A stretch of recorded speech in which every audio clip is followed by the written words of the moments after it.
Okay, friends, we'll get started and people will continue to join us. It is my great pleasure with Sami Rahami, my JCRC colleague at JCRC Mission Control, to welcome Daniel Aschheim and Daniely.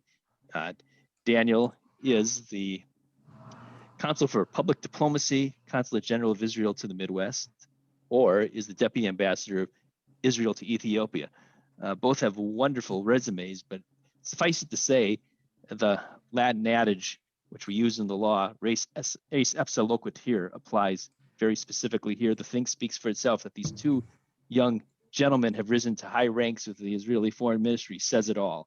And we'll hear from them and learn more about their ministries and their work, hence Israel and Africa. I want to show a couple quick pictures right off the bat. Maybe Sammy thinks you could pull them up. First one was just yesterday, right across the lake from our house, right out of our great room window. Looked up and there were two bald eagles. And I have to say, it gave me a lot of hope and it made me think of Isaiah 40:31, quote, "But those who hope in God will renew their strength. They will soar in wings like eagles. They will run and not grow weary. They will walk and not be faint." And so I know we all face challenges and struggles, and thank God for our medical workers and our first line workers, and everybody is doing so much to keep us safe.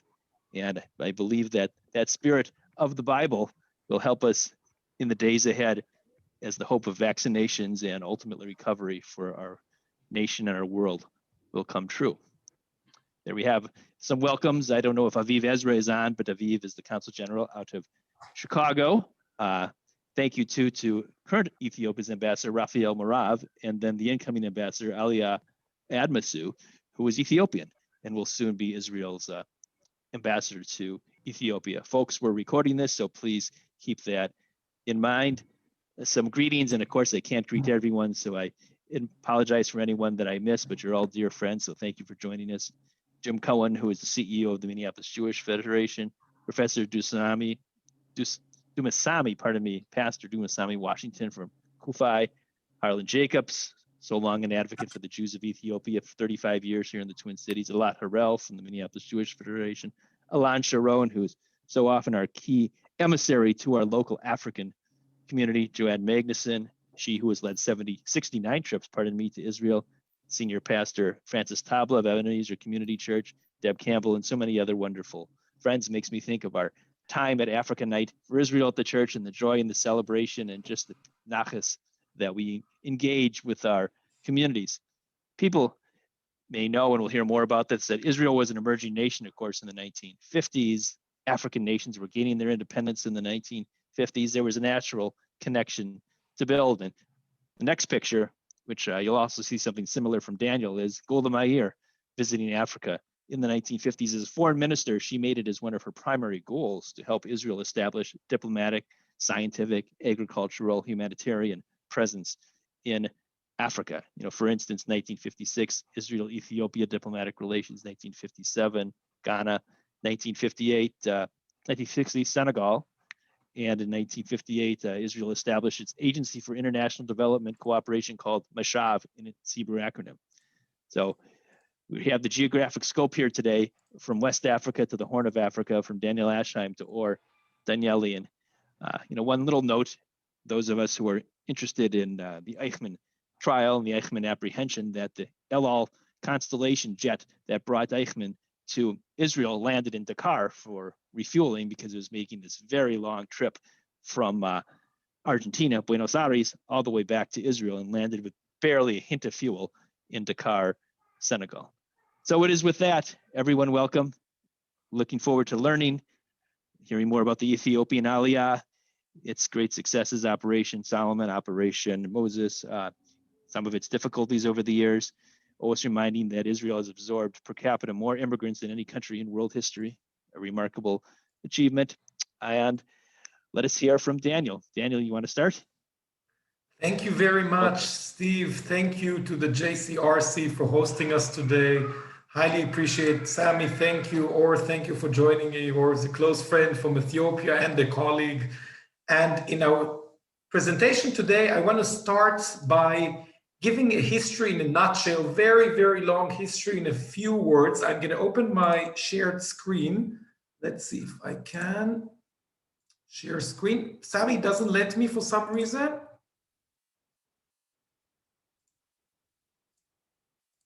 Oh, now it does. Fine. Okay. So I would like to start by saying a few words about the history. Now, you know what, I'll close the presentation. It just makes it complicated. Okay, I'm with you, ladies. Sorry about that. So a little bit of history in a nutshell. The very intensive relationship between the West and colonialism, civil war, Africa, many of you know about it, but I'd like to talk a little bit about the continuation of what happened post-colonialism in Africa.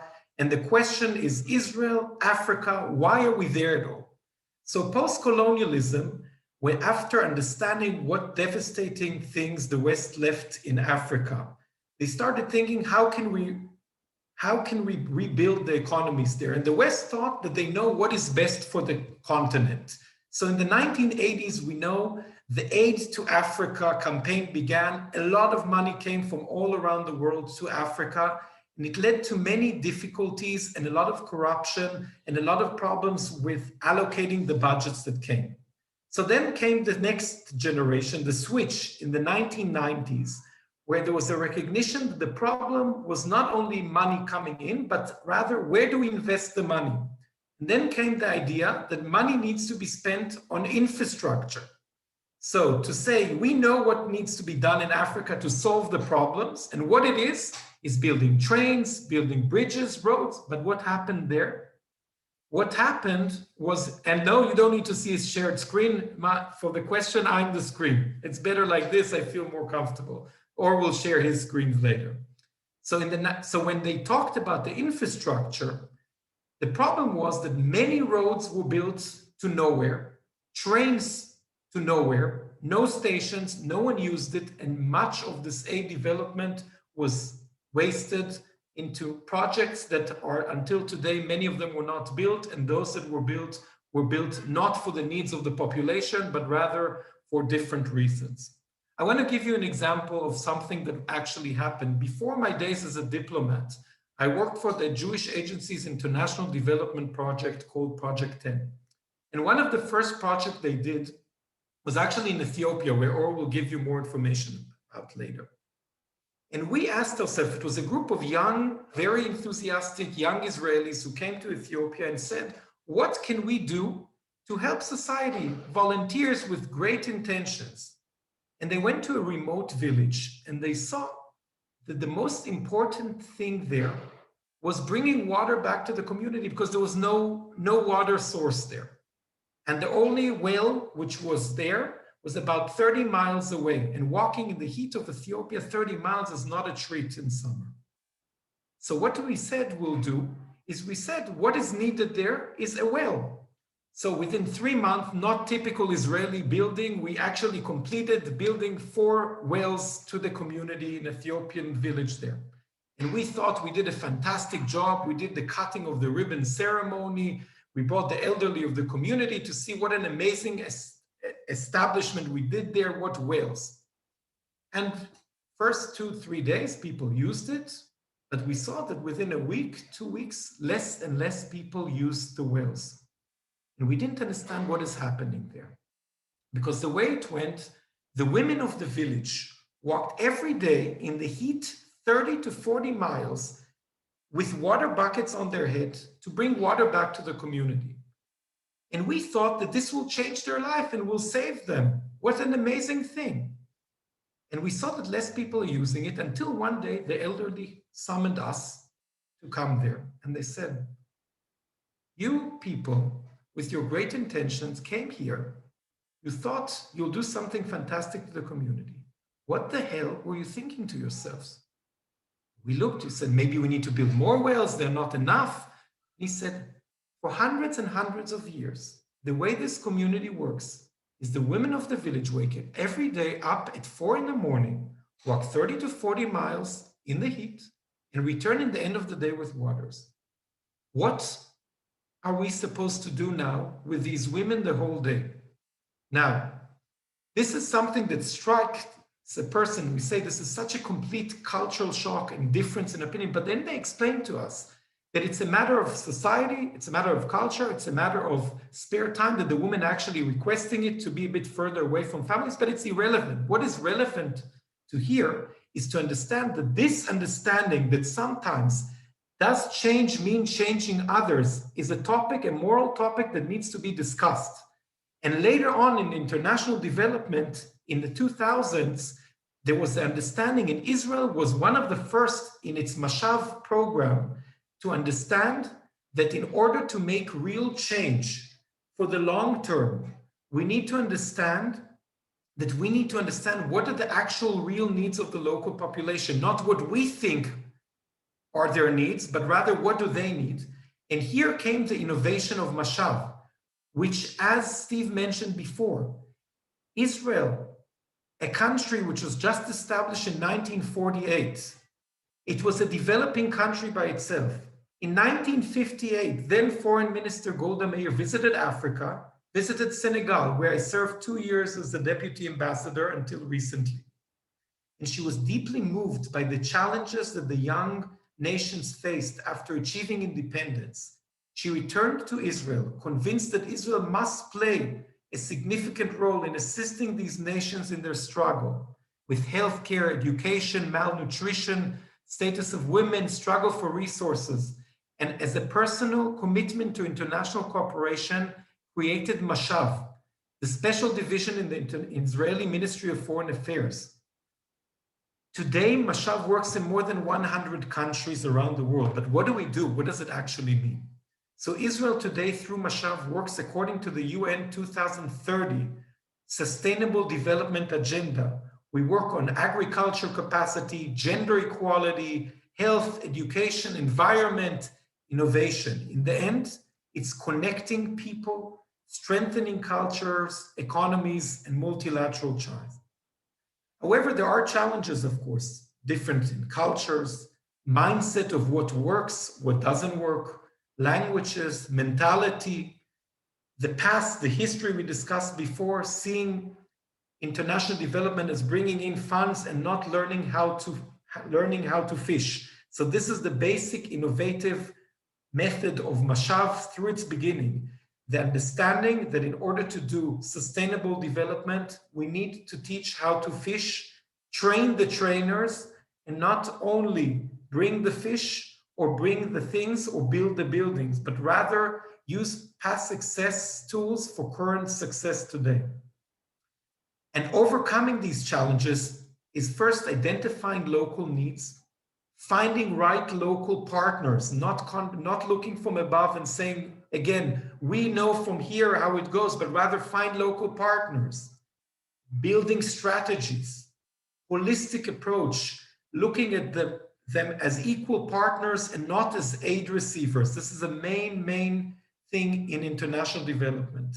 And then what we did when we were working in Senegal, and this I will open my screen to show you because this I think is important, is the understanding that Senegal, as an example, is not only agriculture like we did in the past, or we'll talk about it in the Ethiopia Fund, but rather we identified Senegal and the youth there. And you can see there, the reason it's a funny story why I started working in this field, but it actually came completely by chance. It's a French-speaking country. I came with knowing how to say in French, comment ça va, je t'aime and merci.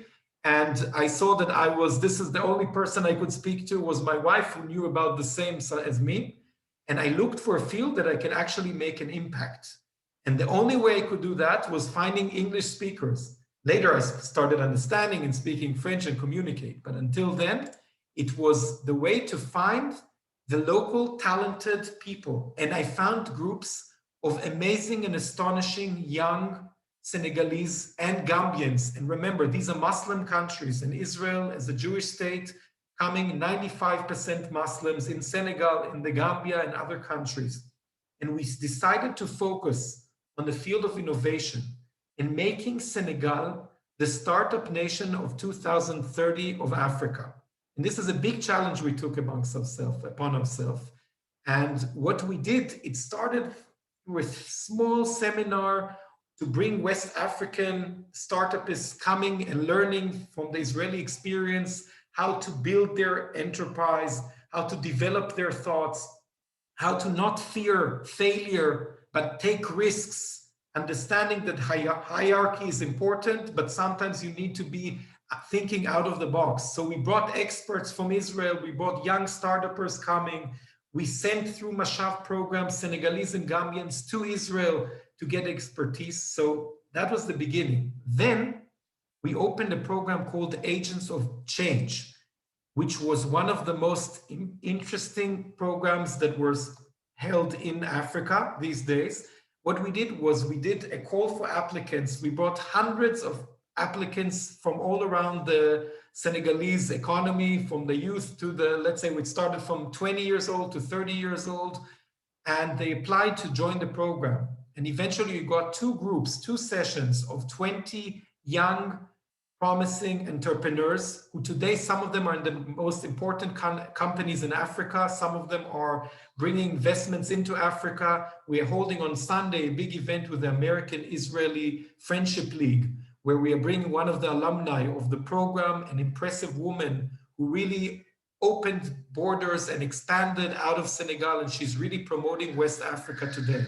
And we built this program of leadership through different thinking, economy, innovation, humanity, society all together. And after doing these programs, we brought a network of sustainable development to Senegal. We organized a conference through all the members of the startup ecosystem for innovation, which never worked together in Senegal. This you can see back in this picture, the down part below. We brought ministries, Ministry of Education, Ministry of Digital Economy. We brought professors from universities, startup villages, private sector, government sector, non-governmental sector, entrepreneurs coming together to learn from experts from Israel how to build an ecosystem for innovation. And we did this with partners from Senegal and from Germany. And this was really a model that is now duplicated around the globe. And we are happily, this is really a baby of mine that I'm really proud. Each one of these alumni I still speak to, with our WhatsApp groups together with them. And this is really making change. And just to end, I would like to say that we are not putting aside the traditional Mashav, which is still what you see here in the picture, which is giving to healthcare, giving to agriculture. But this is the understanding that we are partners now, and Israel's assets are things that Africa needs, Africa wants, and we see them as equal partners to help them overcome their challenges through innovative thinking. And again, not giving fish, but helping them learn how to fish. And I'll be happy to give more examples after and share, but I'm sure, and we'll be open for Q&A, but I want Or to give his examples from the eastern part of the continent. So thank you very much for being here today, and I look forward to the discussion.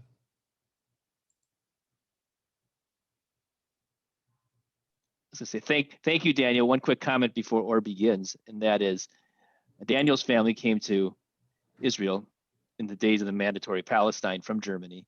Or's family, Iran, Poland, and it's remarkable what Israel has done in the ingathering of exiles, not simply for the preservation of people needing a place to come for salvation in essence, but giving back to the rest of the world all of these years of Israel's history. And it's just a remarkable story to see what Daniel and Or have been able to do and help in Africa. And you think about their family stories and Israel as a whole. Or thank you for speaking to us from Addis Ababa, where it's about 10:20 p.m.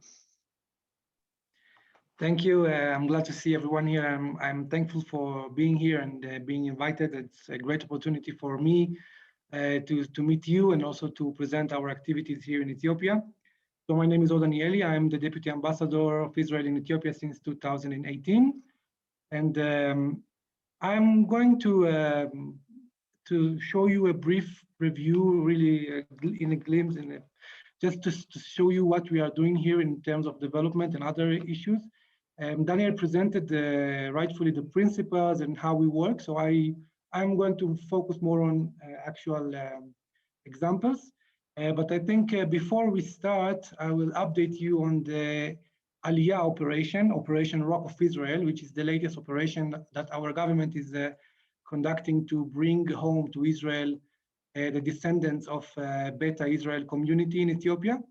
So since the 3rd of December, until a few days ago, we already had 6 flights from Ethiopia to Israel, bringing more than 1,200 Ethiopian Jews that are now in Israel. And the last, or the, yes, for now it's the last flight, should take place in 2 days from now and bring another 200. But unfortunately, as you've heard, we have lockdown now in Israel. Also, the airport is in lockdown, so we don't know if it will happen in the coming 2 days as we were planning to. But if not, so the moment the airport is open, we will continue this operation. And at the end of the operation, we are planning to bring back home to Israel 2,000 Ethiopian Jews. And of course, the government also committed to not cease this operation until all the remaining 8,000 will be in Israel. And of course, the Israeli embassy is leading the operation and do the best to our utmost efforts to make sure that this operation is happening according to the government's decision. So now, after this short introduction, I'll jump to the main subject of this conversation. Just let me see, how can I share it?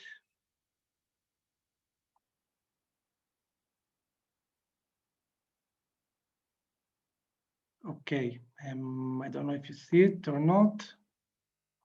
Okay, yeah. So Israel and Ethiopia, as Daniel mentioned, or not, we have very good relations with Ethiopia since the 50s. We had a short stop when the Arab boycott of Israel happened in the 70s, but since 1992, the relation restored, and since then we have very good relations with Ethiopia. And it's a fascinating thing to see because you know, sometimes you can ask yourself what Israel, a small country, can offer to this huge country like Ethiopia with a much larger population and a lot of other challenges that Israel faced or not. But even if we face these challenges, of course, the story is different for us. And I will show you how Israel is a great contributor to develop Ethiopia and to make Ethiopia a very progressed or advanced country in the region and in Africa in general. So these are just short, very general data about Ethiopia. So we are working here in various fields. It's important to say that Israel is very famous for the great relations that we have in Ethiopia, very friendly and warm and close relations. I would say we are strategic partners or strategic country. We have strategic relations. Also, of course, we have the Jewish community in Israel that are of Ethiopian descent, which is a great bridge for the country, for the two countries. But we are also very famous in Ethiopia, and I think Israel generally in Africa, for our operations in the field of development. Actually, Ethiopia is the largest or biggest partner of Israel in terms of development. So I will show you some projects that we do, and I will focus on the principles that Daniel said, and I'll show you how we implement that in the field. So first of all, I think the most important principle for us, as for other embassies of Israel in Africa and everywhere else, is we are doing our operations in development hands-on. We go to the field, we send our experts to the field, we send us, the diplomats, we go to the field to meet the people, we work with the people, and we make sure that our projects continue and are for the benefit of the people, of even the local farmers or the local students or everyone that is participating in our programs. So our flagship program in Ethiopia in the last few years is the Avocado Nurseries program. By the way, it's a trilateral project. Israel, the United States, and the Ethiopian government. And the goal of this project was to introduce the avocado as agricultural sector in Ethiopia. And why avocado? avocado is the best thing I think you can produce in terms of the market. First of all, there is a growing demand for avocado elsewhere in the world. Now, when we are talking about better nutrition and so on. The second thing is that avocado is very good for Ethiopia in terms of food security. It's very nutritious. Everybody knows that. And Ethiopia has a very big advantage because the seasons of agriculture in Ethiopia are different than the seasons in Europe. So Ethiopia can really compete other markets and can be a great exporter of avocado. So in the last few years, that's what we've done. We introduced the avocado, Israeli avocado varieties in Ethiopia, of course, also with Israeli technologies. We had a permanent agricultural expert, which is an agronome that teach the local farmers how to grow avocado, how to build the export chain to bring the avocado to other countries and to make it as a real export sector in Ethiopia, and now it's happening. So we feel that our contribution to this project is actually ended because the farmers are now very capable of producing the avocado, and now the story is to make it a bigger export sector. So we are, I think, phasing out of this project together with our partners from the US. But now the Ethiopian government and of course the Ethiopian people, thousands of farmers are now growing avocado in Ethiopia, also for their own use, for the local market and also for export. And it's a great success. It's a great example also for trilateral cooperation and a very good cooperation with USAID. I think our next big project would be in wheat and fishery sectors, as Ethiopia is now importing or spending a lot of its foreign currency on wheat. So with the Ethiopian government, we had discussions that maybe Israel can be a partner or help to develop the wheat growing sector in Ethiopia in order to make it easier for the Ethiopian economy. And of course, again, food security, which is also a very important goal of the United Nations for development in the world. And also fisheries, for the same reasons as I've mentioned, can be a very good example for continuous collaboration in the future. But now we are discussing about the implementation and how exactly we are going to operate in these fields. Of course, innovation, as Daniel said, we have the traditional development sectors that we are operating in Ethiopia, and also we are trying to promote innovation here, and especially to create the innovation ecosystem in Ethiopia. So we are doing that by arranging lots of conferences and sharing our experience, the Israeli experience, how to develop the innovation ecosystem in the country. We brought a mission of experts to Ethiopia. They conducted the survey, and now the government received the final report, and they are trying or starting to implement our experts' recommendation, and hopefully we'll see the change in Ethiopia in the coming future. This is my personal hope, and we will follow on that. One of the best things that we can do for Ethiopia, and we do that in other countries in Africa and Latin America and in Asia, is professional trainings in Israel. So we're talking about trainings that we conduct in Israel. Every year, around 80 people from Ethiopia participate in these trainings in various fields. It could be education, agriculture, health, business development, innovation. And we choose these people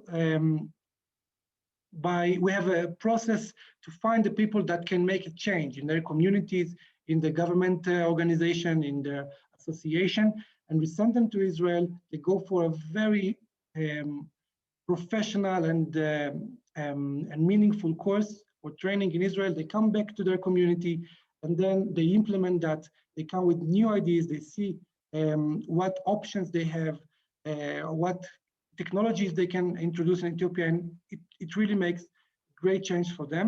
It's not just a training, it's a very meaningful one. And to prove you my point is, you can see here, this honorable lady, Sahle-Work Zewde. She is the president of Ethiopia, the current president of Ethiopia, and she is also a Mashav alumni. She participated in 2 Mashav courses, and now she is the president. So you can imagine the contribution that we have and the I hope, and I'm sure, the warm place that she has in her heart for Israel. So courses are very important, and also we do professional courses in Ethiopia. The advantage in doing it in Ethiopia is to have more people that can participate. We can bring our experts from Israel to Ethiopia. More people can participate. It's a tailor-made course usually. And of course, there are disadvantages, like we cannot really introduce the technologies or what we do in Israel. But of course, we can give the knowledge and we can give the examples and the ideas and the inspiration. So it's also very meaningful and very well appreciated by the Ethiopian people and government. I have to move forward. We're also operating in the community. It's very important for us to keep in touch with the people and also with the youngsters. We launched 2 years ago the leadership project in 2 schools in Addis Ababa. So we go to the school, myself, the embassy staff, and we give lectures there about leadership, how to become a better leader, how to be social aware, how to contribute to the community. And it proved very important in these days of Corona. We've seen these kids that are the graduates of our project helping their communities and come and presenting new ideas how to prevent COVID in their communities, which is very interesting and heartwarming to see. We also try to connect all the projects that we do, and some of them I've mentioned, such as the Avocado project, to the community. For example, here you can see these nice kids holding avocado seedlings, which we brought from our avocado nurseries that I told you about, and they planted it in the school, and then they are using that for their own nutrition and for the family nutrition. And we are doing our best efforts not to just donate or give, as Daniel said.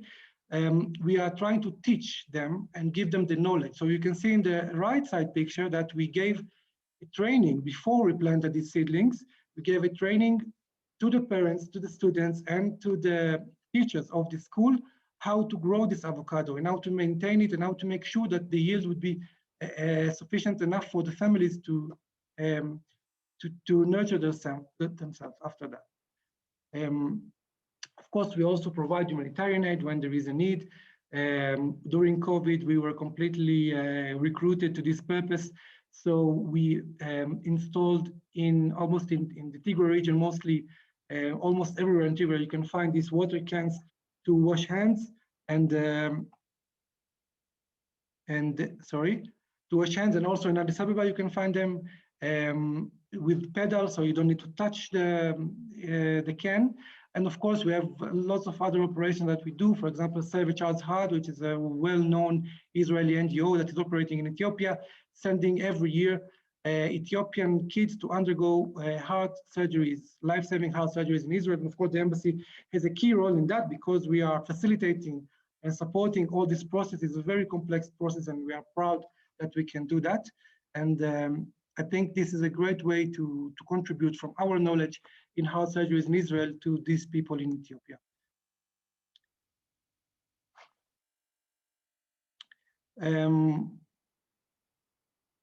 Sorry, I have some connection problems. Okay.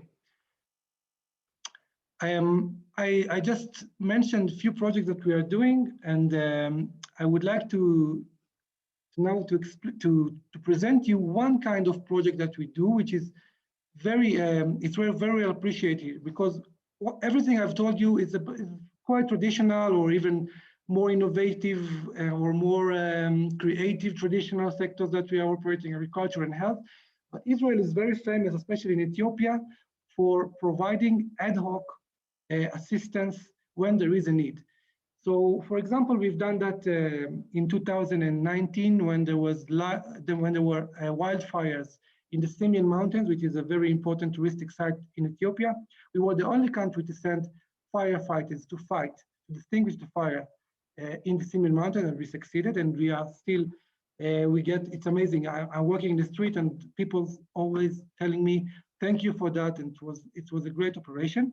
And the last operation that we've done happened 3 months ago. We sent a mission of 4 experts to fight the desert locust invasion in Ethiopia. So this is a biblical phenomenon.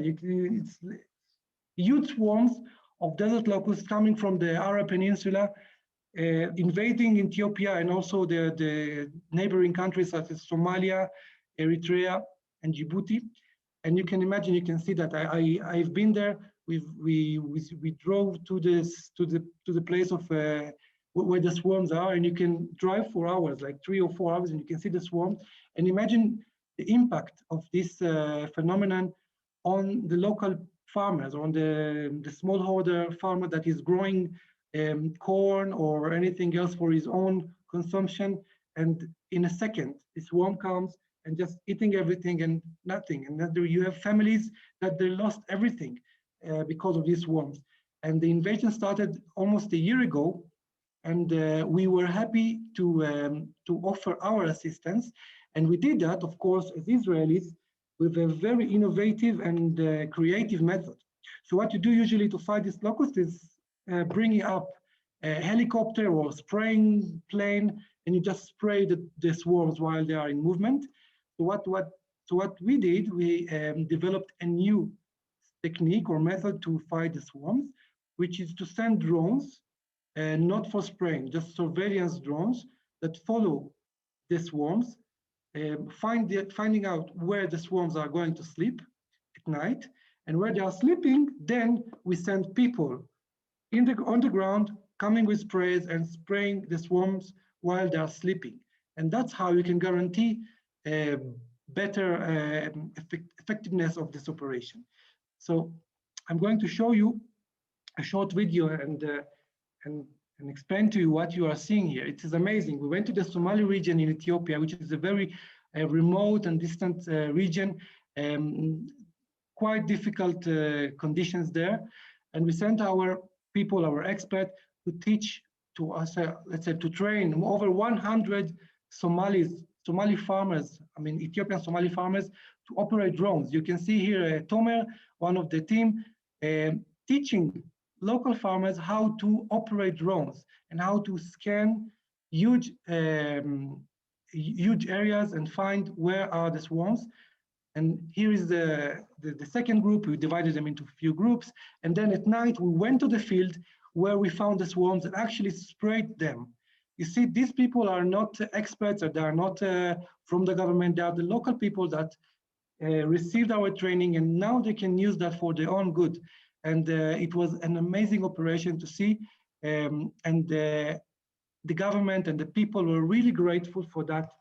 First of all, we shared this very unique technique that we developed in Israel. And second thing, we actually went to the field. The experts, myself, we just went to the field. It's a very remote place, difficult conditions. And of course, we do that. For us, there is no question. But we are the only country to do such a thing. And this was very appreciated by the government and the people. So you can see that, you can imagine how exciting it is to see these people that they never, I don't think they operated a drone or even had a chance to hold this kind of equipment, like cutting edge equipment in their hands. And now they're operating that for totally independently. We are not there anymore. And we left, of course, all the equipment to the Ethiopian government for the good use of the Ethiopian people. We left the equipment in the regions and also in the Agricultural Bureau in Addis Ababa, so the government can decide how to distribute the equipment. And hopefully in the next season of locust invasion, they will have a better solution and suffer less from this invasion and from the dire consequences of this kind of phenomena. So I think this was my last slide. So in general, as I presented to you, we are doing lots of operation in development, some of them traditional, but we always give the innovative edge. We are focusing on keeping touch or contact with the communities. And of course, we are following up and give them the right training so they can maintain and sustain what they've learned. And we are also famous and very unique by giving, for giving ad hoc assistance in terms of need in a very innovative and creative way. This is my presentation for now, and I will be happy to answer questions later. So thank you all. Before Steve, if I may, before we open it for questions, I'd like to add another very short angle that both of us didn't mention before, if it's fine, for 5 minutes before we open it for Q&A. Sure, thank you, Daniel. Great. So I would like to share, we both spoke about the international development aspects or gave concrete examples. I gave the innovation angle, but it's also very important to emphasize that a lot of the projects and the work that the embassies do in Africa is also connected to cultural ties, to historic ties, society ties, people to people, things that usually don't come in mind as the first thing. I would like to share with you, to show you a bit of a very nice and short example. What you see in front of you now is the last thing I would ever imagine that I would do in my life, and this will stay for the rest of my life with me. I received an invitation coming out of the blue from the Cape Verde Jewish Heritage Project. First of all, where is Cape Verde on the map? I've never heard of it before. And this is the most western point of Africa. So Senegal is the most western land point. And after that, it's a series of a few small islands, very small, between Africa and Brazil. And there are only 500,000 people living there, and the other 500,000 people living around outside of the island. So most of them in America. And I was invited for the dedication of an old Jewish cemetery in the most remote island of Santa Antal, which you need to take a flight, another flight, and a ferry. And this was actually a phenomenal experience. And they came from the parliament and from the government, and the Jewish community and the rabbi came, and it was me and the American ambassador there.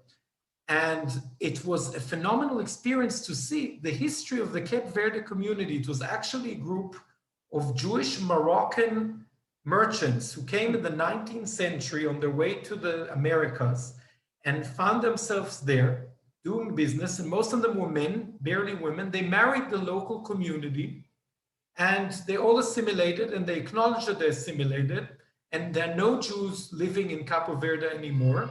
Nevertheless, you see the head of the Bar Association of Cape Verde was with me. Her name is Cohen. And you see Levi and Mizrahi and the family names until today, and the people light candles on Shabbat, and they say we are proud Christians, but we are carrying out Jewish traditions all over Cape Verde. So this is one fascinating example, and it was for me really an emotional moment. So this is one example. Another thing we did, which you can see, is our cultural programs. What you see here is Ben Elon, a young Israeli drummist who learned from the best drummers in Senegal and West Africa how to play West African music. And it's called a one drummer's show. So he plays 17 drums simultaneously instead of 17 players. So you see a few of the drums here, but there are more and more. And we brought him for a week of workshops and playing. He played in national television together with workshops with young Senegalese artists and more. So connecting people through music and culture. And another example of culture is we brought the very famous Israeli caricaturist and artists called Michel Kishka. This is the main newspaper of Senegal, the largest and most read. And he came and did workshop of how to do freedom of press through art caricatures and through paintings. He did programs to young artists. He did workshops together with the most famous artists there. He appeared on television. So this is just to give another angle. This is one of many. We have many, many different examples of university trainings together and cooperation on various fields, security related, cybersecurity related, energy, many, many, many more things. But eventually, it's important to understand we're a very small country, very limited budget for spending in the ministry, unfortunately, but the creativity, the ideas, and the comprehensive sphere that Or mentioned before, what I mentioned before in innovation, agriculture, helping societies combat problems. This is what we do there, and this is what we are proud in, and this is what we'll continue to do. Africa, but it's not only Africa, it's Southeast Asia and many other countries around the world, Oceania, next to Australia and more. So thank you for that. And now we're open. We'll be happy to answer any questions, nevertheless. Again, thank you, Daniel. Thank you, Or, for those wonderful presentations, and such mazel that we extend to the Israeli government, the foreign ministry, for all the ways that you are assisting in Africa. I looked it up. It's about 8,400 kilometers from Dakar to Addis Ababa. By comparison, it's about 4,500 kilometers from Los Angeles to New York. So we're talking about a vast geographic difference, and to see Israel and its disparate activities all the way across the continent, from West Africa to East Africa, from the Atlantic Ocean to the Red Sea, essentially, remarkable for a country of 9 million people. I know, Harlan, if you're there, you might want to ask a question or two in your capacity, wearing two different hats. Harlan, of course, longtime leader of the efforts of the American Israel Chamber of Commerce, always looking at innovation with Israel and the United States. And we saw a great example with Or in the use of drones to combat the scourge of insect infestation. And then secondly, and maybe you're concerned about the Jews of Ethiopia. Harlan, if you want to ask a couple questions or one question, whatever you may choose. Harlan there? Well, maybe I'll just ask Harlan's question then, because there you are, Harlan. I was going to channel you, Harlan, but you go ahead. Uncharacteristically muted myself. Anyway, I appreciate everybody's presentation, and kol hakavod for the recent airlifts to Israel. It was a little hard for me to hear, so could you just reiterate the number that have been Ethiopian Jews that have moved to Israel, been airlifted to Israel in the last 2 months, and then how many more are left?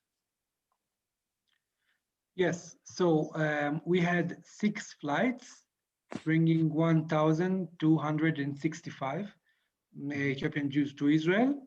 And we are planning to have another flight in 2 days from now, or a bit later, with another 200. So total expected is 1,465, if I calculated right. And this is by the end of the month. And then, of course, we'll have another 500 to fit the quota of 2,000 that the government decided. So this is the current operation. And after we are done with this operation, after we bring 2,000 of these communities, of course, the government will support the continuation of this operation. The end goal is to bring all the remaining 9,000 Ethiopian Jews to Israel. Well, it'll be a wonderful mitzvah when that's accomplished. Let me ask you a question about those Ethiopian Jews that remain. I know many of the men are no longer able to earn a living because they gave up their pastoral lifestyle in the Gondar region. They've sold their property. They moved to a compound. And these are wonderful things you folks have been able to help achieve with the agriculture and other industries there. Is there any chance that some of those men can gain temporary gainful employment by participating in some of these wonderful business and agricultural developments that you've helped make possible, so that they could help provide food for their own families? Well, that's a great idea. By the way, we know we don't do that on purpose, but we know that in the Avocado project that I've mentioned, which is in various regions in Ethiopia, one of them is Amhara region, which we know that there is a big concentration of communities there. We know that some farmers from the community are enjoying this project. So we don't do that on purpose, but of course our projects are for all Ethiopians, and if some of them are from the communities, of course it's a great honor for us. We try to support these communities on daily basis, and we are trying to whenever we can to provide assistance and aid. We've just done that a few weeks ago in Addis Ababa, and we are also going to the Ethiopian government to make sure that they are safe and secured. So we do whatever we can to contribute to their safety and their well-being. And if it's employment, of course, they are aware of our project, and if they can participate, they do that. Thank you, Harlan, for those questions, for all your leadership over the years on behalf of Ethiopian Jews here locally, internationally. Much appreciated. Alan, I believe you have a question. Alan Sharon. Yes. Hi. First, thank you so much, everybody. You can see I'm wearing my African shirt. It was an honor for my local African friends that gave it to us to an event. Or when you were speaking, I just realized that there's something that connects us, the Jewish community, the local African community, what you talked about, Or, and Daniel, something you should care about. And it all came up to me when you mentioned the Save a Child Heart project. I don't know if you guys know, but the only place in the world, the only time that a real theater play was written and performed about Save a Child Heart was right here in Minnesota in the Twin Cities. And Steve Hanig's daughter actually played in it. Mm-hmm. And we had a member from Dr. Tabla from the local African community playing in the play too. And Daniel, it's connected to you because Moran, before he was done, last year, we were talking about bringing the play to Chicago because Chicago actually have a good audience for that. They have people that support the project.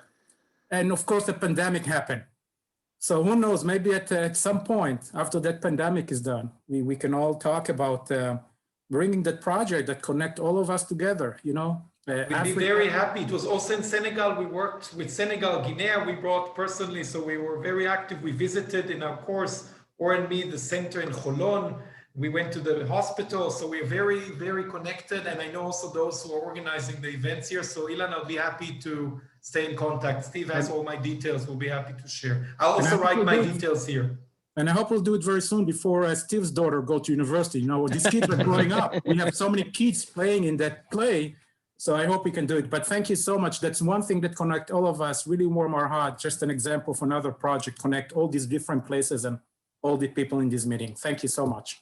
Alan, and huge thanks for all that you do for the community. African Night for Israel, Night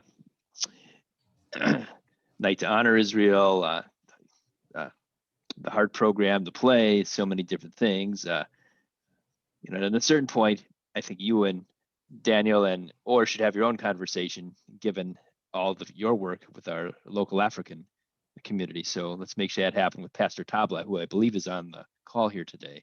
So I task you a lot, and I'll of course help getting us organized for a private call with all of us so we can continue this important discussion. I'll have to say, as we look, remember the bald eagles at the beginning in time of hope that is coming, that, and I hope Daniel's coming for it. We just to shift gears a little bit, starting in July, the American Swedish Institute, in conjunction with Bethel and JCRC, is hosting an exhibit about the Kindertransport. And it's housed at American Swedish Institute because while most of the children went to England, some did go to Sweden also. And it's going to be, where we're hoping to be, one of our first sort of in-person series of events associated with Kindertransport, and particularly appropriate for Daniel to come and visit at that time, given that his family made aliya from Germany to mandatory Palestine. And Daniel can tell us what year when that happened, maybe 1937, 1938, probably somewhere in that time. But I just want people to keep thinking about that, because that's going to be an important moment, both, of course, for the substance of the exhibit, but also it may be a chance for all of us to finally gather, God willing, vaccinated, consistent with public health, together to celebrate this wonderful exhibit, which is a product of the Leo Baeck Institute. Daniel's father is on the board of the London equivalent of the Leo Baeck Institute, as well as Yeshiva University. So all sorts of wonderful elements coming together there. Other questions? Sammy, other questions? Let us see. Let me think here. Joanne here. Oh, Joanne, please.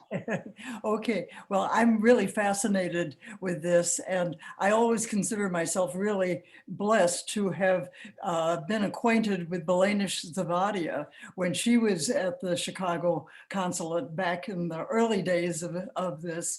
And I'm just wondering what she's doing now. Do you folks connect with her? Of course, Ambassador Belenish, as you know, she was the former ambassador here in Ethiopia, and now she works at the headquarters in the ministry in the African Directorate. So we're working very closely together on different projects. I've got a quick story to tell about her. I was privileged back when she first came to Chicago. They sent her up to Minneapolis to talk to Black communities here, and I was contacted by the JCRC and asked if I could take her to a church to speak on a Sunday morning, which I did. At that time, she was just learning English, and my Hebrew wasn't very good, so we basically communicated by smiling and pointing at things. But she came back several times, and her English improved much more quickly than my Hebrew did. So I was kind of the local person to take her around to speak in churches. But one night, several times I'd have her out to my house for dinner, and I'd go to the kosher deli and then invite some of my Christian friends to come and hear her story. And I was taking her back to the people she was staying with for the night. And I said, Belanish, what's your long-term goal? What do you really want to do? She just graduated from college and was here, in the ambassador's office. And she said, well, it probably sounds silly for a young woman to say this, but she said, I'd really like to be the first female Israeli Ethiopian to be the ambassador to Ethiopia. And I said, I'll put that on my prayer list. So over the years, I would mention that in prayer, and we'd kind of, occasionally I'd run into her in Israel, or we kind of lost track of each other. But somewhere back about 8-9 years ago, when my husband was suffering from cancer and had to go for chemotherapy once a week, I'd take him down to the hospital, and then I'd bring something along to read while he was in therapy. And I was sitting in this room with a lot of really sad looking people, waiting for their family to have chemo. And I'm reading the Jerusalem Post. And I kind of flipped through, and here kind of in the middle of the post was this headline, first Ethiopian Israeli woman to be ambassador to Ethiopia. And here's a picture of Belanish. And I threw the newspaper in the air and I said, Kol hakavod out loud. And all these sad people looked at me. I said, sorry, I didn't mean to scare you. I just read good news about an old friend. So I've told her that story, but I haven't been in touch with her for a while. So say hi to her for me, please. We will do. I will, thank you. And Joanne, thank you. Always a wonderful story to share, and always think of Buzz these days, right? He'd be so determined, right? to beat this pandemic, right? Buzz being Joanne's late and wonderful and beloved husband. Want to say thank you. We're about 1 o'clock right now, Central Time. Everyone for participating in today's program. Dr. Tabla said he has a question. I see written. I don't know. I think. Oh, do you see it? Oh, sorry, pardon, Dr. Tabla, please. We are Absolutely. at time though, so if people have to drop off, definitely feel free, but sounds like Daniel, or you can hang out for a couple more minutes if there are more questions. Yeah, Dr. Tabla, I would love to hear from you. Yes, thank you so much. It's so nice to see all of you. And congratulations, Daniel, on your preferment to the consulate here in the Midwest. As I listen to the both of you, obviously, Israel continues to do all she can to reach out to the African continent, to continue to solidify our relationship, our Asian relationship. Well, I am the leader for the African Christians United for Israel here in the United States. And I also work with Christians United for Israel. And a part of our job is to make sure we continue to strengthen the African-Israel relationship here in the United States. And of course, that relationship is having ripple effects in Africa. All right. 2 years ago, we were in Liberia. And for the first time in the history of Liberia, we were able to host the Liberia Night to Honor Israel. It brought over 1,000 people together. All right. And so we are doing our best to strengthen our relationship, a continuous relationship with Israel and Africa. Now that you have been assigned to the Midwest, my question is, what can you do to help foster that relationship? Because one of the things we do is to take pilgrims to Israel every year.